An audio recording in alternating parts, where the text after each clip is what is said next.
This is neutral. When you're driving and you throttle back and you get about perpendicular to the water, it feels like you're in neutral, but you're not. You're actually slowly and forward. That can be very exciting to the dock. So you want to make sure you find that neutral position. Our main trouble call also is that the boat is not starting, and it's because it's not neutral. So to throttle forward, I just push the throttle forward. There's a button here. That button is trim tilt. So if I push this, the engine comes up. And if I do that while driving, it's going to stop pumping and cooling. So I want to keep that all the way down. Change the tone that you know is there. Alright? So again, to throttle forward, just push it forward fast enough to engage the engine to make it start pushing the boat. Then after that, you have to throttle forward slowly. There's actually a plastic hub inside the prop. If you accelerate too quickly with too much torque on the lower unit of the engine, that plastic hub just releases to protect the engine. However, then the prop will push forward. Especially under full load, accelerate slowly. You also want to slow down the same fashion so your crew doesn't go running off the front. Right? When I turn on this key, a series of lights are going to go. They beep and go off, and that's good. We got no oil, water temperature, check, engine, and low oil. Those will cycle. If you're, some of the boats say no oil and hot. If your no oil water temperature light comes on, or your no oil hot light comes on, you just found a nice place to anchor, because you can actually destroy it. If you want to anchor, call our emergency number on the dash, which by the way rings very loudly inside. They actually have to answer it like that other phone. And we'd like you to raise the engine. That's just the standard procedure. We want you to anchor because there's a lot of reefs out there, and if you don't anchor, you'll end up on top. If at any point anybody or anything gets by the prop, I want you to turn off the key. If you turn off the key, the prop stops. If you go to neutral, it still spins. The other lights are check engine and low oil. If your check engine low oil light comes on, you can still operate because it's a warning light. But if you were, say, leaving and my check engine low oil light comes on, I would go ahead and come right back and say check it. But if you're returning from the sandbar and your check engine low oil light comes on, then you might make it all the way back because it is a warning light. You just got to monitor it, make sure. Okay, we do have a GPS. Bottom left corner turns it on. Once it warms up, it'll say charts. You see navigation charts. Select that.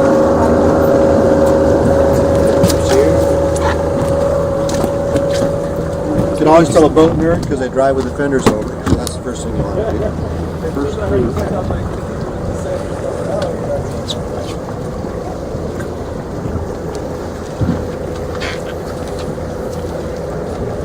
Normally the wind's blowing from the front face gate. Right now it has a light south wind because of the storm.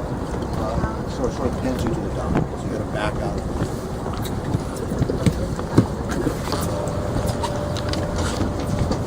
Take your wheel away from the dock. Put it in reverse.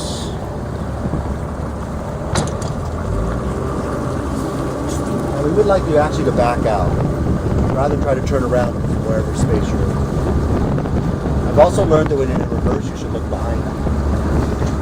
We have on our nice day, we have traffic.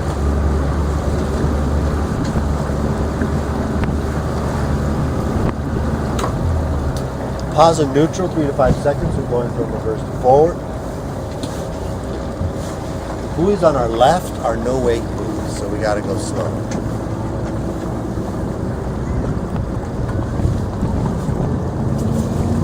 There's a red boat behind me, that's the ski boat. That's the only boat that can tow anything. So that's what you wanted to do, you're in the wrong class. Ski boat is class is Saturdays at 8:30. And the difference is it doesn't travel out in the bay, it just goes up in this cove and goes big boats. But included with the ski boat rental, we got skis, wakeboards, kneeboards, and those big floaty toys that people like to hang on to. Just realize that if you get a ski license, somebody else has a license.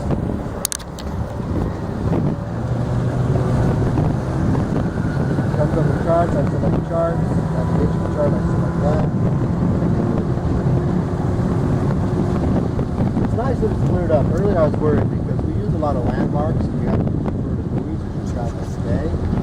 And it's so overcast like it was earlier, you can't see those. You're going to have to this lifting. One of our employees is ready to grab.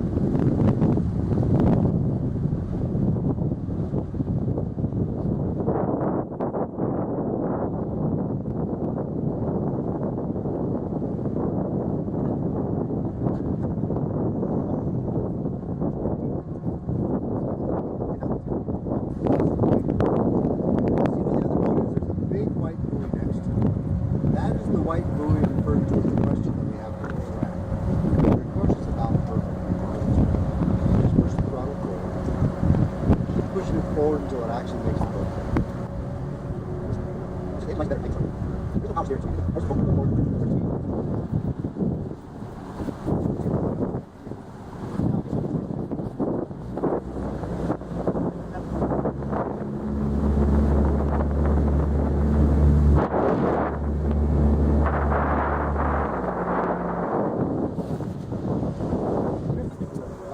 There's a change in the color of the water. That is called a fringing reef. It's a fringe of the shore. Kaneohe Bay, whenever you get near shore, will be a fringing reef that extends out. The lagoon has an average depth of 34 feet. So the reef flat is 2 feet at high tide. Right now I think it's a little about a half a foot. So it's kind of easy to see. But I don't know if you can notice, there's actually brown on the edge, which is live coral. Behind it there's a sand rubble flat. A lot of times you don't notice that live coral, you run it down before you get your supposed to. So you kind of got to rely on the markers that people put in the area. Just never assume that those markers are on the very edge of it. Always get a good view. There's a lot of single circular reefs in the bay, which we call patch reefs, and many of those, if they even have a marker, have a post somewhere in the middle. You don't try to next to it. Even the Coast Guard channel markers that we're going to use are called reef markers.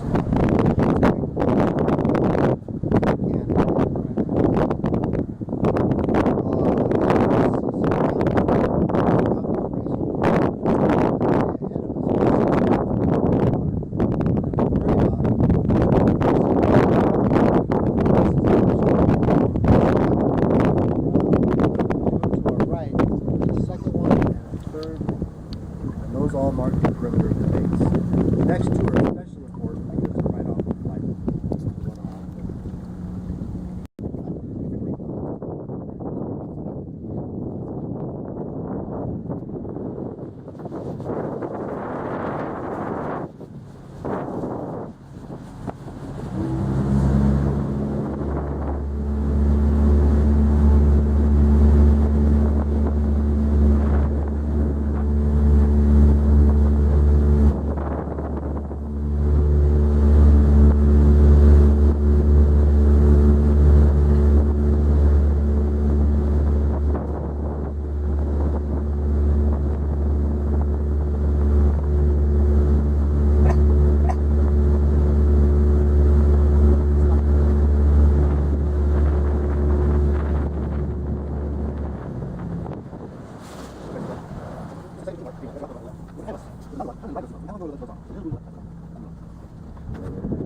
23. The 23 is deceptive. That's going to try to suck you out to sea to the wrong channel. We want to stay in the main ship channel. If you look dead ahead of us, way down the bay, there's a green marker. That's 21. We're basically going from 25 to 21. You'll see a red marker on your left. That is 22. We'll keep the red ones on our left and go out. When we look back to our left, you can see the signs of reading that one is off. All right, so continue on.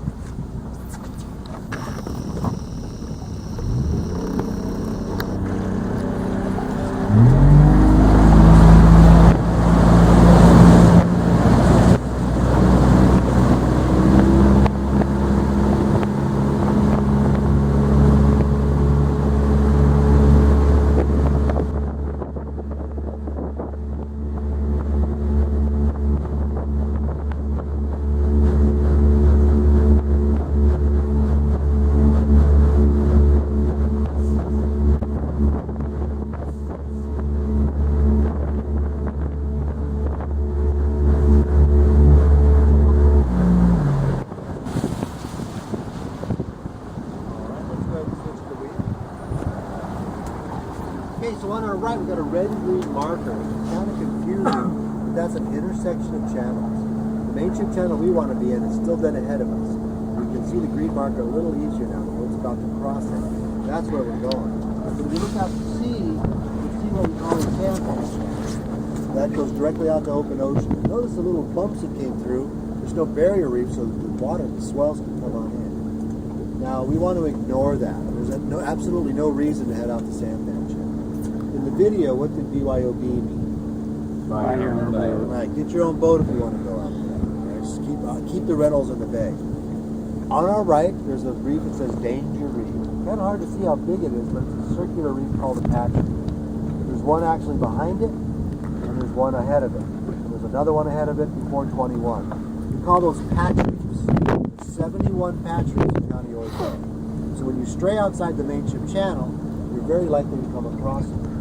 A lot of local residents will zigzag off on our right around Danger Reef to get to the sandbar. You'll probably save about 5 minutes, but you're really likely to run aground. It's just easier to stay in the main ship channel than 21. So let's continue on.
Alright, so we've got 21. You can see the reef out there. If you look behind me, you can see the other reef that we passed. There's a sneaky little reef right there. It might depend on your sunglasses whether you see it. There's 2 more patch reefs on the way out to the sandbar. And right now our course is to the main anchorage, which is where everybody wants to go. But the problem is, if you drive directly to the main anchorage, you drive over 2 more patch reefs. So at 21, we would like to go to Kualoa Point right there. Alright?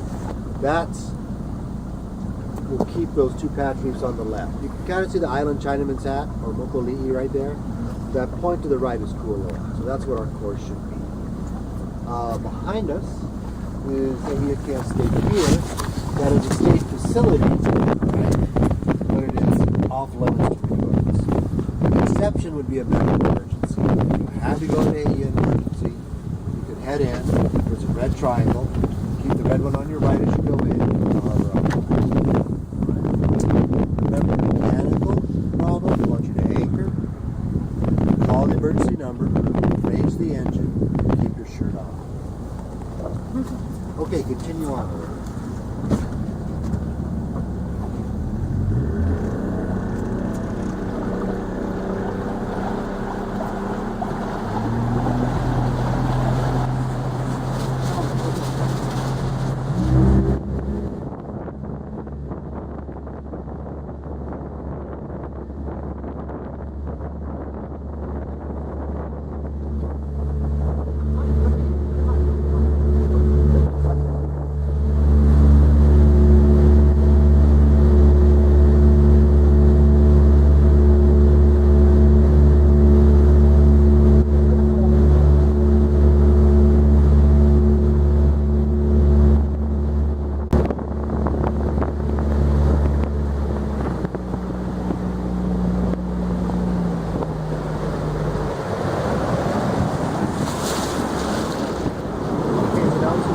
our left. That little buoy ahead of us tells us this is a no-wake zone. This is the main anchorage for the day. So as a designated anchorage, you need to slow down. You can imagine a weekend where there's a lot of sun, there'll be 30 boats tied up next to each other. If you come up with a big wake and make them all bang into each other, people won't be very welcome. Also, there's going to be people in the water. You're going to have snorkelers, swimmers, fishing lines, stand-ups, kayaks. So you want to slow down anyway so you can see it. Right? So what we'll do now is do a simulated anchorage. Let's sort of continue slowly heading towards the buoy.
Dropping, you couldn't do that. Time was earlier, so now actually rising.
We call it the second sandbar. It has a nice advantage if you look to our left. Notice the coral reef is starting up again. So that's the advantage of this sandbar. So you can come out here, and you can anchor easily in the sand, and then snorkel right along that edge. There is a charter boat that comes. They go where the sailboat is, a little bit on the point of that sandbar. And so you've got to give them that space where we are is fine. The nice thing about the charter charter boat is they walk over every day and they feed the fish. There's a lot of very friendly fish. It's really nice for beginners because they can come out here, drop in the water in the sand, move along that edge, and small fish. If you do snorkel, please promise me you'll use a dive flag, that you'll tow the dive flag in the water with you. It's not just a state law, but it's something that can save your life. And if you don't own one, we rent them for $5. And again, they'll just protect you, tow in the water with you. A lot of people zip through this section to go to the North Bank.